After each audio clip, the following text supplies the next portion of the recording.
Vijaya Karnataka web ವೀಕ್ಷಕರಿಗೆ ನಮಸ್ಕಾರ. ನಾನು ಶಿವಮೂರ್ತಿ ಸರ್ಬಾ.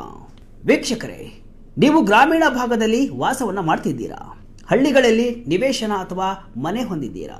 ಹಾಗಾದ್ರೆ ನಿಮಗೊಂದು ಸಿಹಿ ಸುದ್ದಿ. ನಿಮ್ಮ ಆಸ್ತಿಯ ದಾಖಲೆಗಳು ಅಂದರೆ ಖಾತಾ ಪಡೆಯಲು ಇನ್ಮುಂದೆ ನೀವು ಅಲೆದಾಡುವ ಕಷ್ಟವಿಲ್ಲ. ಗ್ರಾಮ ಪಂಚಾಯಿತಿ ವ್ಯಾಪ್ತಿಯ ಆಸ್ತಿಗಳ ಆಡಳಿತದಲ್ಲಿ ಕ್ರಾಂತಿಕಾರಿ ಬದಲಾವಣೆ ತರಲು ರಾಜ್ಯ ಸರ್ಕಾರ ಮುಂದಾಗಿದೆ. ಹೌದು, ಈ ಸುತ್ತು 2.0 ಎಂಬ ಹೊಸ ತಂತ್ರಾಂಶಕ್ಕೆ ಈಗ ಚಾಲನೆ ಸಿಕ್ಕಿದೆ. ಹಾಗಾದ್ರೆ ಏನಿದು ಹೊಸ ಸಾಫ್ಟ್ವೇರ್? ಇದರಿಂದ ನಿಮಗೇನು ಲಾಭ?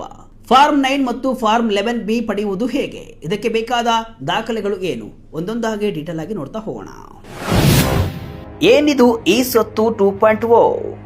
ಹೌದು, ಇಷ್ಟು ದಿನ ಗ್ರಾಮ ಪಂಚಾಯಿತಿಗಳಲ್ಲಿ ಪಂಚತಂತ್ರ ಎಂಬ ಸಾಫ್ಟ್ವೇರ್ ಬಳಕೆಯಲ್ಲಿತ್ತು. ಆದರೆ ಈಗ ಅದನ್ನು ಉನ್ನತೀಕರಿಸಿ ಅಪ್ಡೇಟ್ ಮಾಡಿ ಈ ಸ್ವತ್ತು 2.0 ಆವೃತ್ತಿಯನ್ನ